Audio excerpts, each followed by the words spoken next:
أعوذ بالله من الشيطان الرجيم بسم الله الرحمن الرحيم الرحمن علم القرآن. அஸ்ஸலாமு அலைக்கும் வரஹ்மத்துல்லாஹி வபரகாத்துஹு. கண்ணியம் நிறைந்த எல்லாம் அல்ல அல்லாஹுவின் நல்லடியார்களே, வாரந்தோறும் வாட்ஸ்அப் வாயிலாக கேட்கப்பட்டு வரும் கேள்விகளுக்கு பதில்களை அறிந்து வருகிறோம். அந்த அடிப்படையில் இந்த வாரம் கேட்கப்பட்ட கேள்விகளுக்கான பதில்களை நாம் அறிந்து கொள்ளலாம். முதலாவதாக, கோயம்புத்தூரிலிருந்து ஒரு சகோதரர் ஒரு வீடியோவை அனுப்பி அது சம்பந்தமாக என்னுடைய கிறிஸ்தவ நண்பர் கேள்வி கேட்கிறார், இதற்கு நான் எப்படி பதில் சொல்வது அப்படின்னு ஒரு வீடியோ அனுப்பி கேள்வி கேட்டிருக்கிறாங்க. அந்த வீடியோவில் என்ன வருது அப்படின்னா, ஒரு பாலஸ்தீனியர் அவர் லெபனானில் இருக்கிற ஒரு அகதி கேம்பில் அவர் வளர்ந்ததாகவும், அவர் வளர்ந்து வரும்பொழுது தீவிர இஸ்லாமிய பற்றுள்ளவராக வளர்ந்து வந்ததாகவும், ஒரு கட்டத்தில் அவருக்கு சில கிறிஸ்தவர்கள் அவங்களுக்கு அந்த பைபிளை கொடுத்து படிக்க சொன்னதாகவும், அந்த நேரத்தில் அவர் நம்முடைய எதிரிகளுடைய நம்பிக்கை என்ன அப்படிங்கிறத தெரிஞ்சுக்கணும், இஸ்ரவேலர்கள், அவர்களுக்கு உதவி செய்யக்கூடிய அமெரிக்கர்கள், அவர்கள் ஏற்றிருக்கிற மதமாக இருக்கிற கிறிஸ்தவம், அவங்களுடைய அந்த நம்பிக்கை என்ன அப்படிங்கிறத நம்ம பைபிளை பார்த்து படித்து தெரிஞ்சுக்கணும் அப்படிங்கிறதுக்காக வேண்டி அந்த பைபிளை நான் படிக்க ஆரம்பித்தேன். அப்போ எனக்குள்ள சில மாற்றங்கள் உருவானுச்சு. என்ன மாற்றம் அப்படின்னா, பைபிள் அப்படிங்கிறது எதிரிகளுக்கும் நீங்க அன்பு காட்டுங்க அப்படின்னு சொல்லுது. கர்த்தர் எதிரிகளுக்கும் அன்பு காட்டுங்கள்னு சொல்றாரு. ஆனா குரான்ல எதிரிகளை கொள்ளுங்கன்னு வசனம் இருக்கு. அன்பை போதிக்கிற கர்த்தர் அவர் எங்க இருக்கிறாரு? ஆனா எதிரிகளை கொள்ளுங்கள்னு சொல்லக்கூடிய இஸ்லாமுடைய நம்பிக்கை எப்படி இருக்கு என்பதை நான் பார்க்கும் பொழுது, கிறிஸ்தவ மதம் தான் உண்மையான மதம் என்று நான் ஏற்றுக்கொண்டேன் என்பதாக தன்னுடைய அந்த கருத்தை அவர் என்ன செஞ்சிருப்பார்னா சொல்லியிருப்பார். இப்போ இந்த வீடியோ அனுப்பிச்சு கேட்குறாங்கல்ல, இந்த வீடியோ பதிவேற்றப்பட்டிருக்கிற சேனல் ஒரு யூடியூப் சேனல். அதில் வரக்கூடிய எல்லா வீடியோக்களுமே இது மாதிரியான கிறிஸ்தவ நம்பிக்கைகளை, அவங்களுடைய அற்புதங்களை நாங்கள் பரப்புறோங்கிற பேரில் பல வீடியோக்களை பதிவேற்றி இருக்கிறாங்க. அந்த சேனலில் பதிவேற்றப்பட்டிருக்கிற மற்ற வீடியோக்களை நம்ம பார்க்கும் பொழுது, சகோதரர் அனுப்பியிருக்கக்கூடிய இந்த வீடியோவுடைய நம்பகத்தன்மை என்ன அப்படிங்கிறத நம்ம விளங்கி கொள்ள முடியும்.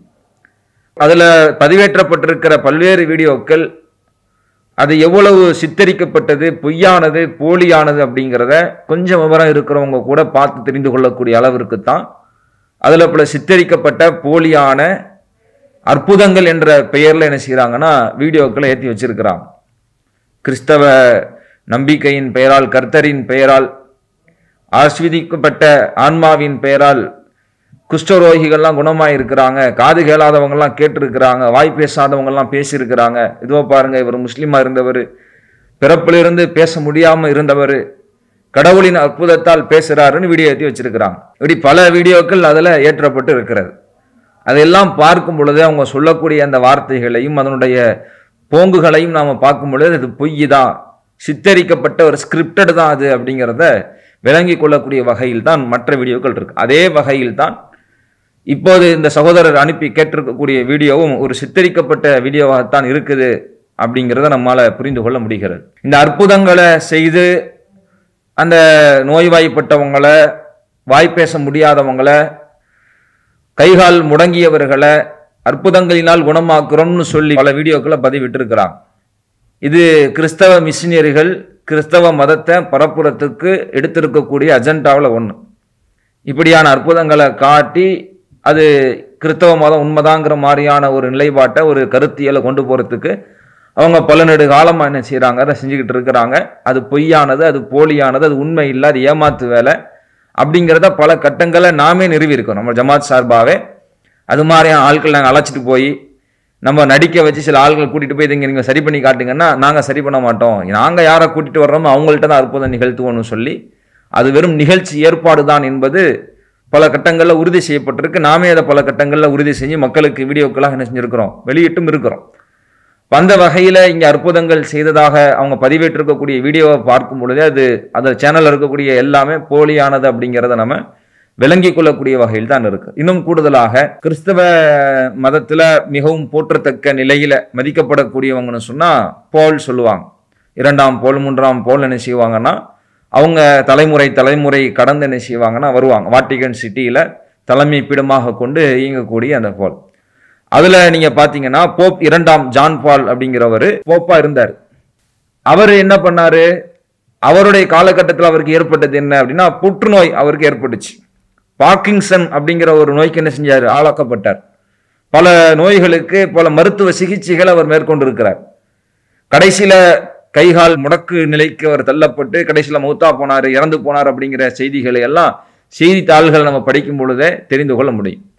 அப்ப அற்புதங்களை நிகழ்த்தக்கூடியவங்க, அற்புதங்களின் மூலம் நோய்களை குணமாக்கும்னு சொல்லக்கூடியவங்க, அவங்க மதிக்கக்கூடிய போப்பாண்டவர் மிக உயர்ந்த இடத்தில் வைத்திருக்கக்கூடியவங்க, அவங்களுக்கு என்ன செய்ய முடியல, அந்த அற்புதங்கள் அவங்களால நிகழ்த்த முடியலைங்கிற இந்த யதார்த்த உண்மையை புரிந்து கொண்டாலே இந்த கிறிஸ்தவ மிஷினரிகள் இது பொய்யான ஒரு புரட்டாக, ஒரு போலியான ஒரு தோற்றமாகத்தான் இதை கொண்டு போறாங்க அப்படிங்கிறத விளங்கி கொள்ள முடியும். ஒண்ணு, அது மாதிரியான ஒரு வீடியோவாகத்தான் இந்த பாலஸ்தீனியர் இஸ்லாத்தை ஏற்றதாக அவர்கள் பதிவேற்றிருக்கக்கூடிய வீடியோவை நம்ம பார்க்க முடிகிறது. ஒரு பேச்சுக்கு அது உண்மைனே வச்சுக்குவோம். அந்த வீடியோவில் அவர் பேசுற மாதிரி அவர் பைபிளை படிச்சு என்ன செஞ்சாரு, தன்னை கிறிஸ்தவ மதத்திற்கு இணைத்து கொண்டார் அப்படிங்கிறது உண்மைனே வச்சுக்குவோம். இஸ்லாமிய மார்க்கத்தின் அடிப்படையில யாரும் நிர்பந்திச்சு இந்த மார்க்கத்தில் இருக்கணும் அப்படிங்கிறது கிடையாது. உண்மையை சத்தியத்தை விளங்கியவர் யாருக்கெல்லாம் நேர்வழி காட்டானோ அவங்க இந்த மார்க்கத்தில் பயணிப்பாங்க. இந்த மார்க்கம் வேணான்று யாரேனும் விட்டு போவாங்கன்னா அது இஸ்லாத்திற்கு எந்த விதமான இழப்பும் இல்லை. அது அவருடைய முடிவு. அந்த முடிவுக்கு ஏற்ப வறுமையில் அவருக்கான நிலை தீர்மானிக்கப்படும், அது தனி. இப்ப இந்த வீடியோவில் அவர் சொல்ற மாதிரி தன்னை கிறிஸ்தவத்திற்கு மாற்றிக்கொண்டார் என்பது அவங்க பதிவேற்றின அந்த ஆள் உண்மையில அப்படித்தான் வந்தாருங்கிறது ஒரு புறம் உண்மையா இருந்தாலும் என்று வைத்துக் கொண்டாலும் கூட, அந்த வீடியோவில் அவங்க சொல்லக்கூடிய கருத்து இருக்குல்ல, வைக்கக்கூடிய விமர்சனம், அதுதான் முக்கியமானது. அது சரியா தப்பா என்பதை நாம பார்ப்பதற்கு கடமைப்பட்டிருக்கிறோம். அதுல என்ன விமர்சனம் வைக்கிறாங்க அப்படின்னா, நான் குரானை படித்தேன், அந்த எதிரிகளை கொல்லுங்கன்னு சொல்லுது, ஆனா பைபிளை படித்தேன், ஆனா பைபிள் என்ன இல்லை அப்படி கொல்லுங்கன்னு சொல்லலை, அன்பு காட்டுங்கன்னு தான் சொல்லுது அப்படிங்கிற மாதிரியான ஒரு வாதத்தை வைக்கிறாங்க. இது முதல்ல பிழையானது. இஸ்லாம் குரான்ல எதிரிகளை கொல்லுங்கன்னு சொல்லுதான் யாரை சொல்லுது? யுத்தகலத்திற்கு சண்டைன்னு எவன் வந்துட்டானோ, சண்டைன்னு வந்ததுக்கு அப்புறம் தன் நாட்டு மக்களை பாதுகாப்பதற்காக யுத்தகலத்தில் நீங்கள் எதிரிகளை கொல்லுங்கள்னு சொல்ல வசனத்தை வச்சுக்கிட்டு, பொதுவாகவே இஸ்லாத்தின் எதிரிகளாக யாரெல்லாம் வருவாங்களோ அவங்களை எல்லாம் போய் கொல்லணுங்கிற மாதிரியான ஒரு பிம்பத்தை நெய்றாங்க, சித்தரிக்க நினைக்கிறாங்க. அது தவறு. சரி, பைபிள்ல அப்படி எதிரிகளை கொல்லுங்கன்னு எந்த வசனமுமே இல்லையா? அப்படியான எந்த அதிகாரத்திலையும் எந்த வசனமும் சொல்லப்படலையா அப்படின்னு கேட்டா சொல்லப்பட்டிருக்கு. ஏராளமான வசனங்கள் என்ன செய்யப்பட்டிருக்கு, இருக்கு, பைபிள்ல இருக்கு. பைபிளை ரெண்டா பிரிப்பாங்க, பழைய ஏற்பாடு, புதிய ஏற்பாடு. பழைய ஏற்பாடுங்கிறது இயேசு கிறிஸ்துவுக்கு முன்னால் இருந்திருக்கக்கூடிய தீர்க்கதரிசிகளுடைய வேதங்களின் தொகுப்பு அப்படின்னு நம்புறாங்க. புதிய ஏற்பாடு அப்படிங்கிறது இயேசு கிறிஸ்துவிற்கு பிறகு அவர்களின் சீடர்களால் பரிசுத்த ஆவியின் உந்துதலால் எழுதப்பட்ட தொகுப்புன்னு என்ன செய்யறாங்க, நம்புறாங்க. அந்த பைபிள்ல இருக்கக்கூடிய பழைய ஏற்பாட்டில் நீங்க பார்க்கலாம், உபாகமம்ல 20வது அதிகாரம் 16 முதல் 17வது வசனம். அதுல என்ன சொல்லப்படுது? உன் தேவனாகிய கர்த்தர் உனக்கு கைவந்த போது அந்த ஜனங்களின் பட்டணங்களில் உயிரோடுள்ள எதையும் விட்டுவிடாதே. ஹித்தியர், அமோரியர், கானானியர், பெரிசியர், ஹுவியர், எபூசியர் ஆகியோரை உன் தேவனாகிய கர்த்தர் உனக்கு கட்டளையிட்டபடியே முற்றிலும் அழித்துவிடு. ஹஹரேம் தஹரிமேம், அவங்கள முற்றிலுமாக அழிச்சிடு. ஈப்ரு மொழியில பார்க்கிறோம், ஹஹரேம் தஹரிமேம், அவங்கள ஒட்டு மொத்தமா அழிச்சிடு என்று கர்த்தவர் உனக்கு என்ன செஞ்சிருக்கிறார், கட்டளையிட்டு இருக்கிறாரு என்ன செய்றாங்க, பதிவு செஞ்சு வச்சிருக்கிறாங்க. அதே உபாகமம்ல 7வது அதிகாரம் 1 முதல் 2வது வசனம், உன் தேவனாகிய கர்த்தர் உன்னை அழைத்து சென்று நீ அடைய போகும் தேசத்தில் உன் முன்னால் பல ஜனங்களை, ஹித்தியர், கிர்கேசியர், அமோரியர், கானானியர் அப்படின்னு பல இனங்களை குறிப்பிட்டு ஆகிய 7 பெரிய வலிமையான ஜனங்களை அகற்றிவிட்டால் உன் தேவனாகிய கர்த்தர் அவர்களை உன் கையிலே ஒப்படைப்பார். நீர் அவர்களை அடிக்க வேண்டும், அவர்களுடன் உடன்படிக்கை இல்லாமல் இரக்கம் காட்டாது அப்படின்னு பதிவு செஞ்சு வச்சிருக்கிறாங்க. அதே மாதிரி பழைய ஏற்பாட்டுல யோசுவாங்கிற சுவிசேஷத்துல 6வது அதிகாரம் 21வது வசனத்துல எழுதி வச்சிருக்கிறாங்க, அவர்கள் அந்த நகரத்திலிருந்து எல்லாவற்றையும், அதாவது ஆண்கள், பெண்கள், சிறார்கள், முதியவர்கள், எருதுகள், ஆடுகள், கழுதைகள் ஆகியவற்றை வாள் கொண்டு முற்றிலும் அழித்தார்கள் அப்படின்னு எழுதி வச்சிருக்கிறாங்க. அதே மாதிரி சாமுவேலுங்கிற சுவிசேஷத்துல 15வது அதிகாரம் 3வது வசனத்துல, இப்போது சென்று அமோலக்கியரை தாக்கி அவர்களுக்கு சொந்தமான எல்லாவற்றையும் முற்றிலும் அழித்துவிடு, அவர்களை காக்காதே, ஆணும் பெண்ணும் குழந்தையும் பாலகனும் எருதும் ஆடும் ஒட்டகமும் கழுதையையும் நீ கொன்றுவிடு அப்படின்னு எழுதி வச்சிருக்கிறான். அதே மாதிரி ஏசையா அப்படிங்கிற சுவிசேஷத்துல 13வது அதிகாரம் 15வது வசனம், யார் பிடிக்கப்படுவார்களோ அவர்கள் குத்தி கொல்லப்படுவார்கள், யார் பிடிக்கப்படுவார்களோ அவர்கள் வாள் அடியில் விழுவார்கள், அவர்களின் குழந்தைகள் அவர்களின் கண்முன்னே நொறுக்கப்படும், அவர்கள் வீடுகள் கொள்ளையிடப்படும், அவர்கள் மனைவிகள் பலாத்காரம் செய்யப்படும், இதோ நான் மேதியரை அவருக்கு எதிராக எழுப்புகிறேன், அவர்கள் குழந்தைகள் கருணையின்றி நொறுக்குவார்கள் அப்படின்னு எழுதி வச்சிருக்கிறாங்க. இந்த கடைசியில சொன்னது ஒரு முன்னறிவிப்பா சொல்றாங்க. அந்த முன்னறிவிப்பு பின்னாடி நடந்ததாகவும் அதை வரலாற்றுல அது தேவனுடைய கர்த்தருடைய அதிகாரத்தினால் நிகழ்ந்ததுங்கிற மாதிரி என்ன செய்யறாங்க, அதை பதிவு செஞ்சு வச்சிருக்கிறாங்க. அவ இவ்வளவு சொல்லுத, இதே இந்த பழைய ஏற்பாட்டு பைபிள்ல தான் கொல்லணும் என்று கர்த்தர் கட்டளையிட்டதாக பதிவு செய்து வச்சிருக்கிறாங்களே. பைபிள் அப்படிலாம் இல்லை என்று சொல்வது அபத்தமானது. ஏராளமான வசனங்கள், இது போன்ற வசனங்கள் என்ன செய்யும், நம்மளால் எடுத்து காட்ட முடியும். அப்ப இஸ்லாம் கொல்ல சொல்லுதுன்னா, எதிரிகளை தன்னை தாக்க வருபவர்களுக்கு எதிராக நம்மை தற்காத்துக் கொள்வதற்குத்தான் அதை சொல்லுதே ஒழிய அந்த வசனத்தை தவறாக திரித்து சொல்லுதல் அப்படிங்கிறது பிழையானது அப்படிங்கிறத பதிவு பண்றோம். அடுத்த அந்த சகோதரர் என்ன பேசுறாரு அப்படின்னா, கடவுள்னா அன்பு செலுத்துபவர் தான் கடவுள்னு நான் பைபிளை படிச்சு தெரிஞ்சுக்கிட்டேன். ஆனா இஸ்லாத்துல 99 பேர்கள் அல்லாஹ்விற்கு சொல்லப்படுது, அதுல ஒரு பேர் கூட அன்புன்னு இல்லை அப்படிங்கிறாங்க. இதுவும் அவருடைய அறியாமையை காட்டுது, அவருடைய தவறான கருத்தியலை காட்டுது அப்படிங்கிறத நம்ம விளங்கிக் கொள்ள முடியும். ஏராளமான பேர்கள் இறைவனுடைய அன்பை, இறைவனுடைய நேசத்தை வெளிக்காட்டக்கூடிய பேர்கள் மார்க்கத்தில் நமக்கு சொல்லித்தரப்பட்டிருக்கு. அல் வதூத், பேரன்பு மிக்கவன் அப்படின்னு குர்ஆன் அல்லாஹ் பேசுறான். ரஹீம், இரக்கமுடையவன். அர் ரஹ்மான், தன்னை நம்பியவர்கள் தன்னை நம்பாத பலருக்கும் அவன் அருளுடையவன் என்று தன்னுடைய படைப்பினங்கள் அனைத்திற்கும் அருளுடையவன் அப்படின்னு இறைவனுக்கு பல பேர்கள் உண்டு. இறைவனுடைய பேர்கள்ல மாத்திரம் அன்பு இல்லை, இஸ்லாம் அன்பை போதிக்க சொல்லுது. பிறரிடத்தில் நீங்க அன்பு காட்டணுங்கிறது. ஏழைகளுக்கு உதவி செய்யுங்க, யாசிப்பவர்களை விரட்டாதீங்க, அனாதைகளை அரவணைங்கன்னு அன்பு காட்டத்தான் சொல்லுது. இறைவனுடைய பெயரில் அன்பு இருக்கிறது என்பது ஒரு புறம். அந்த அன்பை தன்னகத்தில் கொண்டிருக்கிற இறைவன் பிற உயிர்களிடத்தில் நீங்கள் அன்பு காட்டணும் என்று திருமறையில வேதத்துல கட்டளையிடுவதை பார்க்கிறோம். அப்ப இதுல இவங்க வைக்கக்கூடிய அந்த விமர்சனம் என்பது பிழையானது, தவறானது, முரணானது, அவங்க சொல்லக்கூடியது பொய்யானது அப்படிங்கிறத அந்த சகோதரருக்கு உண்டான பதிலாக நாம சொல்லிக் கொள்வோம். அடுத்ததாக ஒரு சகோதரர் கேட்கிறாங்க, தோப்பு கரணம் போடலாமா? பிள்ளைகளுக்கு பனிஷ்மெண்ட் கொடுப்பதற்காக தோப்பு கரணம் போட சொல்வது தவறா? இது மாற்று மத கலாச்சாரமா? விளக்கம் தரவும் அப்படின்னு கேட்டிருக்கிறாங்க.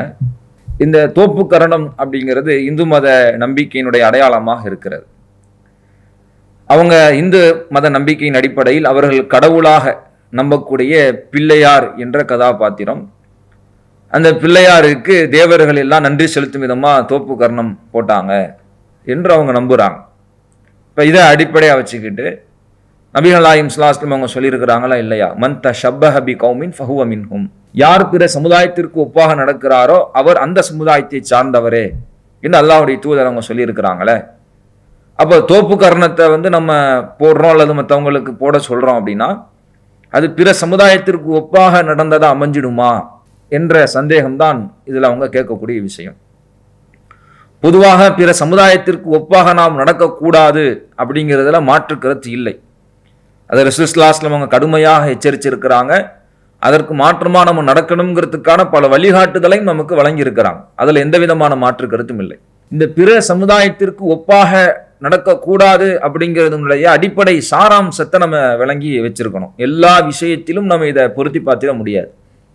அடிப்படையான அம்சம் என்ன அப்படின்னா, வணக்க வழிபாடுகள்ல பிற சமுதாயத்திற்கு ஒப்பான நிலையில் நம்முடைய செயல்பாடுகள் அமைந்து விட கூடாது.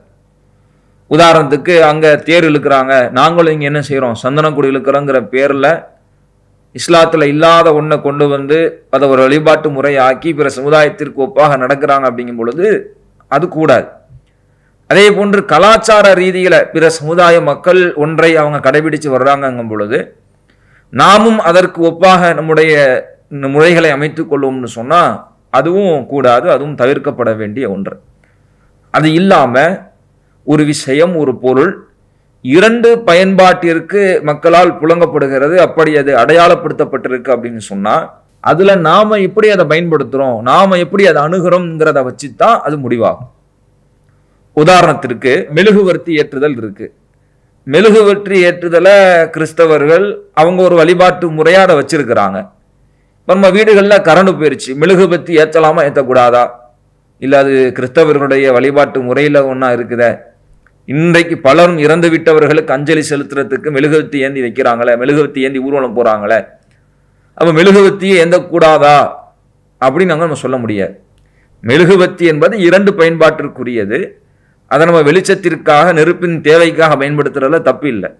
அதை ஒரு சடங்குக்காக, அதை ஒரு அஞ்சலிக்கான ஒரு அடையாளமாக, வழிபாட்டு முறையின் ஒரு அடையாளமாக அதை கொண்டு போவோம்னா இப்ப அது பிற சமுதாயத்திற்கு ஒப்பாக நடந்ததை அதை செஞ்சிடும் ஆயிடும்.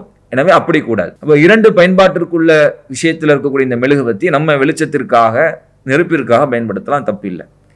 அதே மாதிரி வெள்ளை நிற ஆடை என்ன செய்யறாங்க, அணிகிறாங்க. இறந்து விட்டவருடைய குடும்பத்தார்கள் இன்றைக்கு என்ன செய்யறாங்கன்னா வெள்ளை நிற ஆடைகளை அணியக்கூடிய ஒரு கலாச்சாரம் இருக்கிறது.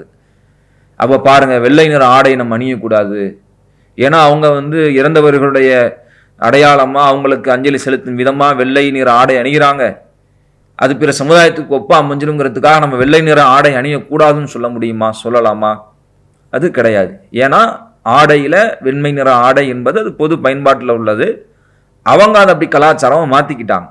இப்ப நாம அதை ஒரு கலாச்சார நடைமுறையாக கடைபிடித்தால் தவறாகுமே ஒழிய, பொதுவாக ஒரு ஆடை என்ற அடிப்படையில் அதை அணிவதில் என்ன இல்லை, தப்பில்லை. இது இல்லாம மார்க்கத்துல பிரத்யேகமான சில விஷயங்கள், இது கூடாது, இது தப்பு, இது தடைன்னு நமக்கு சொல்லப்பட்டிருக்கும்னா அதை நம்ம அறவே செய்யக்கூடாது, செய்யக்கூடாது. இப்ப காவி நிற ஆடை இருக்கு, அணியவே கூடாதுன்ட்டாங்க சொல்லலாம், அணியக்கூடாது ஆண்கள். பட்டாடை இருக்கு, அதுல குறிப்பிட்ட இந்த அளவை தாண்டி மற்ற முழுமையான பட்டாளான ஆடைகள் அணியக்கூடாதுன்ட்டாங்க சொல்லலாம், அறவே செய்யக்கூடாது, அணியக்கூடாது. மார்க்கத்தில் எது நேரடியாக நமக்கு அறவே செய்யக்கூடாதுன்ற தடை இருக்கோ அதை நம்ம என்ன செய்யக்கூடாது, செய்யக்கூடாது. அது ஆடைகள்ல, கலாச்சாரங்கள்ல, செயல்பாடுகள் அனைத்திலும் தான். எங்க நம்ம ஒப்ப பார்க்கணும் அப்படிங்கும் பொழுது, இங்க வழிபாட்டு முறைகள்ல, எங்க கலாச்சார முறைகள்ல அந்த ஒப்புகள் விடுமோ அங்க நம்ம அறவே தவிர்த்துக்கணும். அது இல்லாத இரண்டு பயன்பாட்டிற்காக அடையாளப்படுத்தப்பட்டிருக்கிற புழக்கத்தில் இருக்கிற ஒன்றை நாம் நம்முடைய வசதிக்கு, நம்முடைய தேவைக்கு, அந்த கலாச்சார சாயல் இல்லாத வகையில் அதை நாம் கடைபிடிப்போம் அப்படின்னு சொன்னா அது எந்த விதத்திலும் என்ன ஆகாது, குற்றமாகாது. உதாரணத்துக்கு பாருங்க, இப்போ மொட்டை அடிக்கிறது இருக்கு, மார்க்கத்திலும் மொட்டை அடிப்பது சொல்லப்பட்டிருக்கு. உம்ரா ஹஜ்ஜிக்கு போயிட்டு வந்ததுக்கப்புறம் மொட்டை அடிக்கணும்னு இருக்கு. இன்றைக்கு பிற மத நம்பிக்கையில மொட்டை அடிப்பதையும் ஒரு வணக்கமா வச்சிருக்கிறாங்க. இப்போ நம்ம மொட்டை அடிக்கிறோம், அவங்களும் மொட்டை அடிக்கிறாங்க, அவங்களுக்கு நம்ம ஒப்பாயிடக்கூடாதுங்கிறதுக்காக மொட்டை அடிப்பது கூடாதுன்னு சொல்ல முடியுமானா சொல்ல முடியாது. ஏன் சொல்ல முடியாது அப்படின்னு சொன்னா, மார்க்கத்துல தெளிவா நமக்கு அறிவுறுத்தப்பட்டுருச்சு, இதை செய்யணும் அப்படிங்கிறது மார்க்க வழிபாடுகள்ல நமக்கு சொல்லித்தரப்பட்ட ஒன்றாயிடுச்சு. அப்ப எங்க ஒப்ப பார்க்கணும், எங்க ஒப்ப பார்க்க கூடாதுங்கிற அந்த அடிப்படைக்காக நம்ம இங்க எதை சொல்ல வர்றோம். எங்க மார்க்கத்துல ஒரு விஷயத்த நமக்கு செய்யுங்கன்னு சொல்லப்பட்டுருச்சோ அது பிற சமுதாயத்துல இருக்கு, பிற கலாச்சாரத்துல இருக்கு அப்படிங்கிறத நம்ம பார்க்க வேண்டியது இல்லை. அங்க இருந்தாலும் அது ஒப்பா இருக்கேங்கிற நம்ம யோசிக்க வேண்டிய அவசியம் இல்லை. நமக்கு மார்க்கத்தில் தெளிவாக சொல்லித்தரப்பட்டுருச்சு, அதை நம்ம செய்யணும், நம்ம செஞ்சுட்டு போயிடணும். அங்க பிற சமுதாயத்தில் இருக்கு, பிற மத வழிபாட்டில் இருக்குங்கிற அந்த பார்வை நமக்கு தேவையில்லை. அதே மாதிரி எங்க நேரடியாக இந்த விஷயங்கள் எல்லாம் நமக்கு தடைன்னு சொல்லப்பட்டுருச்சோ அங்க நம்ம நேரடியாக அந்த தடையை நம்ம என்ன செய்யணும், எடுத்துட்டு போயிடணும். பிற சமுதாயத்தில் அந்த செயல்பாடை இல்லையே, பிறர் அதை கடைபிடிக்கவே இல்லையே, இதுக்கு ஒரு தடையாக்கணும் அப்படின்னு நம்ம கேள்வி எழுக்கக்கூடாது. எங்க மார்க்கத்தில் ஒரு விஷயம் நமக்கு தடை என்று சொல்லப்பட்டு விட்டதோ அங்க நம்ம அதுல என்ன செய்யணும், விலகிக்கணும். இப்ப சந்தேகம் வருது, அது பிற மத நம்பிக்கையில் உள்ளதா இல்லையா, அதை செய்யலாமா கூடாதாங்கிற அந்த சிபுகு, அந்த ஒப்பு ஏற்படக்கூடிய விஷயங்கள்ல நம்ம தீர்மானிக்கும் பொழுது அந்த செயல், அந்த பொருள், அந்த நிலை முற்றிலும் முழுவதுமாக அந்த மத வழிபாட்டிற்குரியதாகவே இருக்கிறது. அது இரண்டு பயன்பாட்டிற்கு அதை பயன்படுத்த முடியாதுங்கிற நிலையில் அது இருக்கும்னா அதை நம்ம பயன்படுத்த முடியாது. இப்போ உதாரணத்துக்கு நெத்தியில பொட்டு வைக்கிறாங்க. இப்போ நம்ம பொட்டு வைக்கலாமான்னா பொட்டு வைக்க கூடாதுன்னு, ஏன்னா அது அவங்களுடைய அடையாளமா என்ன செய்யறாங்க, பொட்டுங்கிறத ஆக்கி வச்சிருக்கிறாங்க. அப்ப அதை ஒரு மத அடையாளமாக இதை வைக்கணும் அப்படிங்கிறத வைக்கும் பொழுது அதை இரண்டு பயன்பாட்டிற்குரியதா இருக்குமா? அது அந்த பவுடர் வேணுமானா கலர் பொடியா என்ன செஞ்சுக்கலாம், பயன்படுத்திக்கலாம். அந்த ஸ்டிக்கரு அது இரண்டு பயன்பாட்டிற்கு என்ன செய்ய முடியாது, பயன்படுத்துறதுக்குரியதாக இல்லை. அதையும் இன்றைக்கு கிராஃப்ட்ங்கிற பேர்ல, பிள்ளைங்களுக்கு ஆக்டிவிட்டிங்கிற பேர்ல சில விஷயங்களை ஒட்டுறதுக்கு பயன்படுத்துறாங்க. அப்படி பயன்படுத்திக்கலாமானா அப்படியும் பயன்படுத்திக்கலாம், மார்க்கெட்டில் என்ன இல்லை, தப்பு இல்லை. நாம பொட்டுங்கிற மாதிரி என்ன செய்ய முடியாது, வைக்க முடியாது. இப்படி இரண்டு பயன்பாட்டிற்குள்ளக்கூடிய விஷயங்கள்ல நம்முடைய தேவைக்கு நாம் அதை பயன்படுத்திக் கொள்வது என்பது சிபிகத்தா ஆகாது, ஒப்பாக நடப்பதாக ஆகாது. இப்ப ஆலமரம் இருக்கு. ஆலமரம் என்பது இந்து மத நம்பிக்கையின் அடிப்படையில் அது ஒரு நம்பிக்கையாத்தான் அவங்க வச்சிருக்கிறாங்க. எந்த அளவுக்குன்னா ஆலமரம் அப்படிங்கிறத வந்து ஒரு கடவுளுடைய அடையாளமா ஒரு சின்னமா கருதுறாங்க. சில இடங்கள்ல விஷ்ணு பரமாத்மாவுடைய ஒரு சின்ன அடையாளமா என்ன செய்றாங்க, பாக்குறாங்க. அதே மாதிரி அரச மரத்தை சுற்றி வழிபட்டு வந்தாங்கன்னு சொன்னா சனி தோஷ நிவர்த்தி ஏற்படும், ஆரோக்கியம் ஏற்படும், குழந்தை பாக்கியம் கிடைக்குங்கிற அடிப்படையில் என்ன செய்றாங்க, நம்புறாங்க. அப்ப நம்ம ஆலமரத்தையே வளர்க்கக்கூடாதா அப்படின்னு நீங்க நம்ம யோசிக்க முடியுமா? அப்ப ஆலமரம் என்பது இரு பயன்பாட்டிற்கு நம்ம வந்து அதுல நிழல் பெற முடியும், அதனுடைய காற்றிலிருந்து நம்ம வந்து பலன் அடைய முடியும், அந்த மரத்திலிருந்து பல பலன்கள், ஆரோக்கிய பலன்கள் நம்ம அடைய முடியும் இருக்கும் பொழுது அந்த ஒரு மதத்தில் உள்ளவர்கள் அதை ஒரு மத அடையாளமா, அதை சுற்றி வர்றத ஒரு அடையாளமாகவும் அதை ஒரு சடங்காக வச்சுட்டாங்கிறதுக்காக இப்ப நாம ஆலமரத்தை வளர்க்கக்கூடாது அப்படின்னு ஆயிடாது. அதே மாதிரி நம்ம அந்த ஆலமரத்துக்கு அடியில் உட்காரக்கூடாதுன்னு ஆயிடாது. அவங்க எப்படி வந்து சுற்றி வர்றாங்களோ அதை ஒரு வழிபாட்டு முறையாக செய்கிறாங்களோ அது மாதிரி அந்த முறைகளை நம்ம செய்யக்கூடாதுங்கிறது வருமே ஒழிய அது அறவே கூடாதுங்கிற நிலைக்கு நிச்சய மாட்டோம், நம்ம போக மாட்டோம். அதே மாதிரி தான் இந்த தோப்பு கரணம் அப்படிங்கிறது காலகாலமாகவே அப்போ இருந்தே அது ஒரு புறம் அது பிள்ளையாருக்கு அவங்க செய்யக்கூடிய நன்றியாக செய்யப்படக்கூடிய ஒன்றாக அவங்க இருந்தாலும் அப்ப இருந்த பள்ளிக்கூடங்கள்ல இந்த தோப்புக்கரண நடைமுறை என்பது மாணவர்களுக்கு கொடுக்கப்படக்கூடிய ஒரு தண்டனை முறையாகவே தான் என்ன செய்யுது இருந்திருக்கு. இப்பவுமே வந்து பள்ளிக்கூடங்கள்ல சில பள்ளிக்கூடங்கள்ல என்ன செய்யறாங்க, தோப்பு கரணங்கள் போட வைக்கிறாங்க அப்படின்னு சொன்னா இது தண்டனை முறை என்ற அடிப்படையில் தான் போடப்படுகிறது. அப்போ ஒரு விஷயம் இப்படி நம்ம உட்கார்ந்து எந்திரிக்கிறது அப்படிங்கிறது அது தண்டனைக்குரிய ஒன்றாகவும் அடையாளப்படுத்தப்பட்டிருக்கிறது என்கின்ற பொழுது அதை தண்டனைக்காக நாம் அதை பயன்படுத்துவோம்னு சொன்னா அது தப்பு, பிறருடைய இந்த சமுதாயத்திற்கு ஒப்பா நடந்துச்சு அப்படிங்கிற பார்வை இங்க வராது. இல்ல ஒரு நெருடலாவே இருக்கு அதை நம்ம தவிர்க்கணும்னு நினைச்சா தவிர்த்துக்கிறதுல பிரச்சனை இல்லை. காதை பிடிக்காதீங்கப்பா, தோல்ல கை வச்சு என்ன செய்யுங்க, ஸ்குவாடு மாதிரி என்ன செய்யுங்க போடுங்க, இப்படியாக என்ன செய்யலாம், அதை மாற்றி அமைத்துக் கொள்ளலாம். நேரடியாக அவர் தோப்புக்கரமே போட்டார் என்று வைத்துக் கொண்டாலும் கூட எந்த நம்பிக்கையில், எந்த சூழலில், எது மாதிரியான நிலையில் அது பார்க்கப்படுதுங்கிறத நம்ம பார்க்கணும். இது வெறுமனே தண்டனையாகத்தான் பார்க்கப்படுது. இது வந்து இந்த திசையை நோக்கி இந்த நாளில் இந்த நேரத்தில் இந்த முறையில் இப்படித்தான் அப்படித்தாங்கிற மாதிரியான எந்த விஷயங்களும் கடைபிடிக்கப்படலை. சாதாரணமாக நீ தப்பு செஞ்சுட்ட, படிக்கல, தோப்புக்கரணம் போடுங்கிற மாதிரியான ஒரு நிலையில் அது தண்டனைக்குரியதாகத்தான் அது அடையாளப்படுத்தப்பட்டு செய்யப்படுதுங்கும் பொழுது அது தண்டனைக்காக அதை பயன்படுத்திக் கொள்வதுன்னு இல்லை, பிரச்சனை இல்லை. அது மார்க் அடிப்படையில் அது ஒப்புக்குரிய ஒன்றாக நினைச்ச முடியாது, பார்க்க முடியாது அப்படிங்கிறது இதற்கான பதிலாக நம்ம சொல்லி. அடுத்ததாக மதுரையில் இருந்து யாசின் தாரிக் என்ற சகோதரர் கேட்குறாங்க, பள்ளிவாசலில் தொலைந்த பொருளை தேடக்கூடாதா?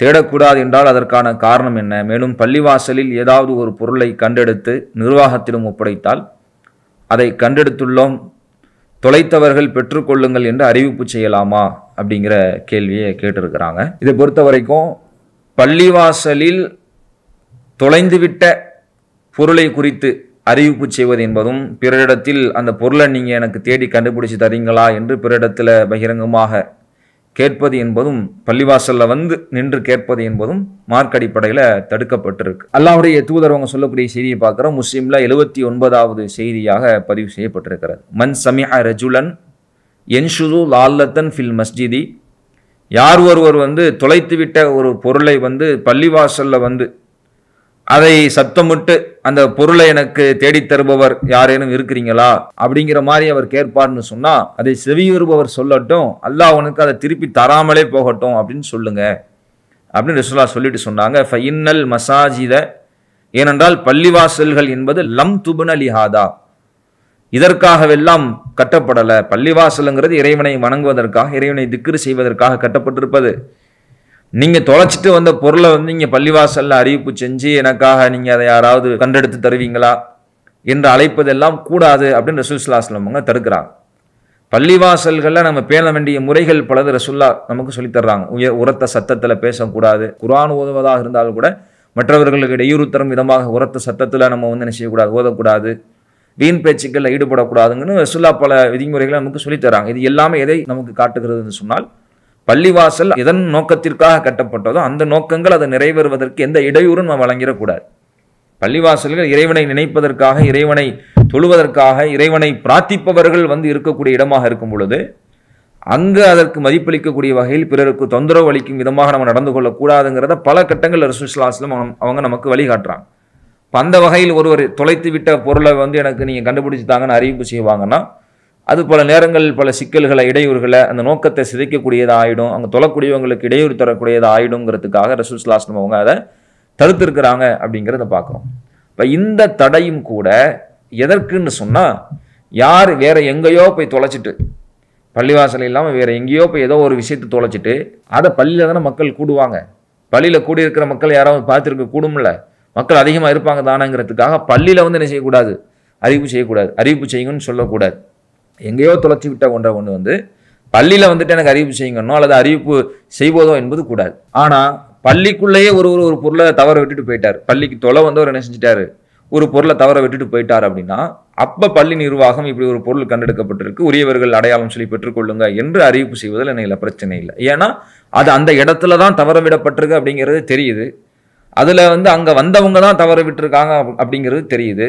அப்படிங்கும் பொழுது அங்கே அந்த பொருளை தவற விட்டவருக்கு நம்ம அதை கொண்டு போய் சேர்க்கணுங்கிறதுக்காக நம்ம பள்ளியிலேயே ஒரு பொருளை தவற விட்டுருப்பாருன்னு சொன்னால் அது அங்கே நம்ம அறிவிப்பு செய்கிறதுல என்ன இல்லை, மார்க் அடிப்படையில் தவறு கிடையாது. எது தவறாகும் எது பிழையாகும் அப்படின்னு சொன்னால், எங்கேயோ ஒரு இடத்துல உன்னை தொலைச்சிட்டு அதை வந்து இங்கே பள்ளியில் வந்து யாராவது தேடி கண்டுபிடிச்சிட்டாங்கன்னு சொல்லி அறிவிப்பு செய்வது என்பது கூடாது. அதுதான் மார்க்கம் என்ன செய்து தடுக்குது. இதை வேற ஒரு ஹதீஸில் பார்க்குறோம். முஸ்லீமில் வரக்கூடிய 983வது செய்தி. ஒரு ஸல்லல்லாஹு அலைஹி வஸல்லம் அவங்க வந்து தொழுது முடிச்சுட்டு இருக்கும்போது ஒரு மனிதர் என்ன செய்கிறார், எழுந்து என்னுடைய சிவப்பு நிற ஒட்டகத்தை வந்து காணலை, இதை யார் வந்து கண்டுபிடிச்சி என்னை அதற்கு அழைச்சிட்டு போகிறாங்களோ, யாராவது அழைச்சிட்டு போகிறவங்க இருக்கிறீங்களா அப்படிங்கிறத என்ன செய்கிறாங்க கேட்குறாங்க. அப்போ ரசூல் ஸல்லல்லாஹு அலைஹி வஸல்லம் அவங்க உனக்கு அது கிடைக்காமலே போகட்டும் அப்படின்னு சொல்லிட்டு பள்ளிவாசல்கள் இதற்காக கட்டப்படவில்லை அப்படிங்கிற செய்தியை சொல்கிறாங்க. அப்போ எங்கேயோ தொலைச்சிட்டு வந்து இங்கே பள்ளியில் வந்து கேட்குறாரு, கேட்கும்போது ரசூல் அதை கூடாதுங்கிறத தடுக்கிறாங்க. இப்போ பள்ளியில் ஒருவர் தவற விட்டதை அவர் அதை சொன்னால் தான் தெரியும்.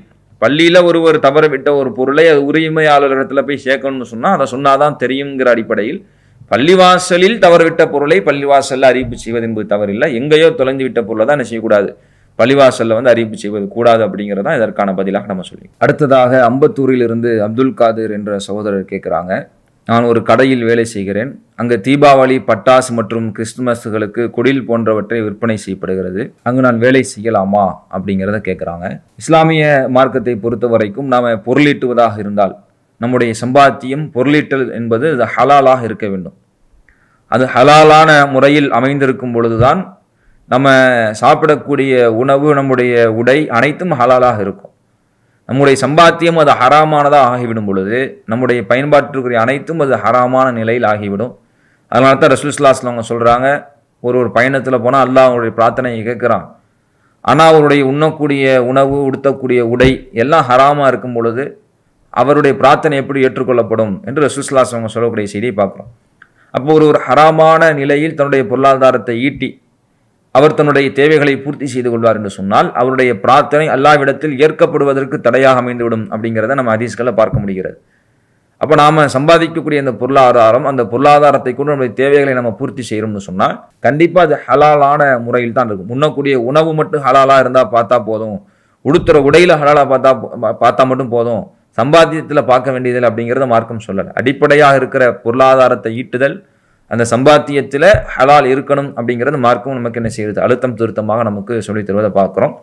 அந்த அடிப்படையில் ஹலாலான முறையில் தான் நம்முடைய பொருளாதாரம் இருக்கணும். இப்போ இங்கே கடைகளில் வந்து தீபாவளி பட்டாசை விற்கிறாங்க, கிறிஸ்துமஸ் குடில் போன்றவற்றை விற்கிறாங்க. இப்போ நாங்கள் வேலை பார்க்குறேன், இப்போ நான் அங்கே தொடர்ந்து வேலை பார்க்கலாமா அப்படிங்கிறத கேட்குறாங்க. ஒரு விஷயம் அது தீமைக்குத்தான் பயன்படுகிறது, முழுக்க முழுக்க பாவத்திற்குத்தான் பயன்படுது அப்படின்னு உறுதியாக இருக்கக்கூடிய விஷயத்தில் அந்த நாம விற்பதோ அல்லது விற்பனை செய்பவருக்கு துணையாக நின்று உதவி புரிவதோ அது மார்க் அடிப்படையில் அறவே கூடாத ஒரு விஷயம். அல்லாஹ் திருமறை குர்ஆனில் சொல்லி காட்டுறான், தஆவனு அலல் பிர்ரி வத் தக்வா, நன்மையிலும் இறையச்சத்திலும் ஒருவருக்கு ஒருவர் என்ன செய்யுங்க, உதவி கொள்ளுங்கள். வலா தஆவனு அலல் இஸ்மி வல் உதுவான், பாவத்திலும் வரம்பு மீறுவதிலும் ஒருவருக்கு ஒருவர் உதவி கொள்ளாதீர்கள் என்று அல்லாஹ் ரப்புல் ஆலமீன் சொல்லி காட்டுவதை பார்க்கிறோம். இப்போ நாம ஒரு பிறரிடத்துல வேலை செய்கிறோம்னா நமக்கான ஊதியத்துக்கு தான் வேலை செய்கிறோம், ஆனால் அந்த ஊதியம்ங்கிறது அவருக்கு செய்யக்கூடிய உதவிக்கு தான். அப்போ அந்த பொருளாதாரத்தை திரட்டக்கூடிய பணியில் நாம் செய்யக்கூடிய வேலைகள், நாம் வேலை பார்க்கக்கூடிய இடங்கள், அங்கே பாவமான காரியங்கள் நடைபெறக்கூடிய நிலையில் இருக்கக்கூடாது, ஹராமான பொருள்கள் விற்பனை செய்யப்படக்கூடிய நிலையில் இருக்கக்கூடாது. அப்படி இருந்துச்சுன்னு சொன்னால் அங்கிருந்து நம்ம விளையிடணும், அங்கே நம்ம பணி செய்ய முடியாது. இப்போ மளிகை ஜாமா கடை இருக்குது, மளிகை ஜாமா கடையில் வந்து சரக்கு விற்கிறாங்க, ஓனர் விற்கிறாரு, நமக்கு வேலை பார்க்குறோம், நம்ம இதை எடுத்து கொடுக்குற மாதிரி வருது.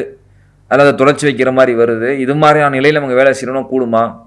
மார்க்கத்தில் தடை செய்யப்பட்டிருக்கிற ஹராமான மது அதை விற்பனை செய்யக்கூடிய ஒரு கடையில் நம்ம எப்படி வேலை பார்க்க முடியும்? அது ஹராம் ஆகிடுமே, அந்த சம்பாத்தியம் தவறாயிடுமே. அது எப்படி ஹராமோ அதே போன்று தான் இந்த பட்டாசு இது மாதிரி பிற மத நம்பிக்கையினுடைய அடையாளமாக பிரத்யேகமாக அதுக்குன்னே உள்ள அடையாளத்திற்குரிய பொருட்களை சிலைகளை விற்பனை செய்யக்கூடிய அந்த வியாபாரங்களை அதற்கு துணையாக நம்ம என்ன செய்யக்கூடாது, அந்த கடைகளை வேலை பார்க்கக்கூடாது. பட்டாசு வெடிக்கிறாங்க, பட்டாசுனா ஏதாவது ஒரு நன்மை இருக்காது. முழுக்க முழுக்க அது வெறும் சத்தத்தையும் புகையையும் நச்சையும் பாதிப்புகளையும் தான் ஏற்படுது. பல இடங்களில் தீ விபத்துகள் ஏற்படுது. அந்த சத்தத்தினால முதியோர்கள், ஹார்ட் பேஷண்ட்டு, குழந்தைகள் வரைக்கும் என்ன செய்கிறாங்க, பதறாங்க. அதுலேருந்து வெளியேறக்கூடிய அந்த நச்சு வெடிமருந்துடைய சுவாசிப்பதினால் பல நோய் தொற்றுகள் ஏற்படுது, நுரையீரல் தொற்றுகள் ஏற்படுது, பாதிப்புகள் ஏற்படுது. அப்போ பல நோய்களுக்கும் பல பாதிப்புகளுக்கும் பல தொந்தரவுகளுக்கும் காரணமாக இருக்கிற இந்த பட்டாசு இதை நம்ம எப்படி விற்பனை செய்யக்கூடியவருக்கு உதவி செய்ய முடியும்? அதில் நம்ம எப்படி வேலை செய்ய முடியும்? இது வீண் விரயம் இல்லையா? வலா துஸ்ரிஃபு, நீங்கள் வீண் விரயம் செய்யாதீங்க நல்லா சொல்கிறான். வீண் விரயம் செய்வதற்கு நாம் உதவியாக நிற்கலாமா? அவள் இது முழுக்க முழுக்க வீண் விரயம் தான், இதனால் எந்த நன்மையும் இல்லை, பல தீங்குகள் தான் இருக்குதுன்னு தெரியும் பொழுது அதை நாம் விற்பதோ அல்லது விற்பனை செய்யக்கூடிய கடைகளில் நம்ம உதவிக்கு நின்று நாம் வேலையில் ஈடுபடுவது என்பது அறவே கூடாத விஷயம். அப்போ இந்த பட்டாசு அது மாதிரி பிற நம்பிக்கையினுடைய அடையாளமாக இருக்கக்கூடிய சிலைகள், அது மாதிரியான குடில்கள், இது போன்றவற்றை அதுக்குன்னு மட்டுமே உள்ள பிரத்யேகமான ஒரு அடையாளமாக இருக்குதுங்கும் பொழுது, பிற நம்பிக்கையினுடைய அந்த வெளிப்பாடாக அது இருக்குதுங்கும் பொழுது அதை விற்பனை செய்யக்கூடிய கடைகளை நம்ம செய்ய முடியாது, வேலை பார்க்கக்கூடாது. அப்படி நாம் இருந்தோம்னு சொன்னால் அந்த சம்பாத்தியம் என்பது நமக்கு ஹராமானதாக அமைந்துவிடும். இல்லை மற்ற பொருட்களை விற்க தானே செய்கிறாங்க, பல மளிகை ஜாம பொருட்கள், அது மற்ற கிராஃப்ட் பொருட்களை விற்கிறாங்க, அதோடு சேர்த்து இதையும் விற்கிறாங்க அப்படின்னு நம்மளை சமாதானப்படுத்திக் கொள்ளக்கூடாது. எப்படி விற்றாலும் நம்ம அங்கே கடையில் வேலை பார்க்குறது எதுக்கு வேலை பார்க்குறோம்? அந்த பொருளையும் எடுத்து கொடுக்கறதுக்கு தானே, அதையும் சரக்கு இறக்கி வைக்கிறதுக்கு தானே, அதையும் விற்பனை செய்கிறதுக்கு தானே, அந்த விற்பனை செஞ்சு காசு வாங்கி வைக்கிறதுக்கு தானே. அப்போது ஒரு பொருளாதாரத்தில் நல்லது இருக்குது, அதே நேரத்தில் கெட்டதும் இருக்குதுங்கிறதுக்காக வேண்டி இல்லை நல்லது இருக்குதானே நம்மளை சமாதானப்படுத்தி கொள்ள முடியாது.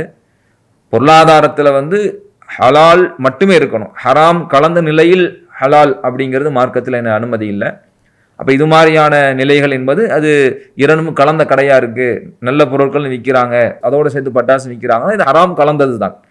அப்போ அதில் நம்ம பிரித்து பார்க்க முடியாதுங்கும் பொழுது இது மாதிரியான சந்தர்ப்பங்களை நம்ம தவிர்த்து கொண்டு இறைவன் மீது தவக்கல் வைத்து நம்முடைய முயற்சிகளை மேற்கொள்ளணும். அதற்கான நல்ல பலனை, அதற்கான ஒரு நிலையை அல்லாஹ் பரக்கத் செய்ய போதுமானவன். இது போன்ற பாவத்திற்கு நாம் துணை புரியக்கூடிய வகையில் நம்முடைய பங்களிப்பை வேலைகளாக நம்ம கொடுக்கக்கூடாது அப்படிங்கிறது இதற்கான பதிலாக நம்ம சொல்லி. அடுத்ததாக ஒரு சகோதரர் கேட்குறாங்க, வீட்டு ஓனர் குடியிருப்பு வாசிகளிடம் ஸ்ட்ரிக்டாக நடந்து கொள்கிறார்கள். ஒரு சின்ன சத்தம் வந்தாலும் இதை செய்யாதீங்க அதை செய்யாதீங்க அப்படிங்கிறாங்க. குடியிருப்பு வாசிகளிடம் வீட்டிற்கு உறவினர்கள் வந்தாலும் அதிகமாக வரக்கூடாது என்ற கண்டிஷனை எல்லாம் போடுறாங்க. இதெல்லாம் சரியா? இது மார்க் அடிப்படையில் இதற்கான ஒரு நிலைப்பாடு என்ன அப்படிங்கிறத விளக்கமாக சொல்லுங்க அப்படிங்கிறத கேட்குறாங்க. இந்த வாடகை வீட்டில் குடியிருக்குதல் அப்படிங்கிறது அது ஒப்பந்தம். அந்த வாடகை வீட்டில் குடியிருப்பவர் அந்த வீட்டை யார் வாடகைக்கு விட்டாரோ அந்த இருவருக்குமான ஒப்பந்தம் தான் இந்த வாடகை வீட்டில் குடியிருக்குதல் அப்படிங்கிறது. நான் இந்த இடத்த இத்தனை மாதத்திற்கு இந்த மாத தவணையில் மாதம் இவ்வளவு தொகையில் நான் வாடகைக்கு விடுறேன் அப்படின்னு அந்த வீட்டின் உரிமையாளர் வாடகைக்கு விடுறாரு. ஓகே, இந்த தொகைக்கு நான் ஒப்புக்கொண்டு உங்கள் வீட்டுக்கு நான் வாடகைக்கு வர்றேன் அப்படின்னு அவங்க என்ன செய்கிறாங்க, வாடகைக்கு வர்றாங்க. மாதம் 5ஆம் தேதிக்குள்ளே நீங்கள் வாடகை தந்துடணும் இப்படின்னு பல ஒப்பந்தங்களின் கீழே தான் அது நிறைவேற்றப்பட்டு வாடகை குடியிருப்புகள் இருக்குது.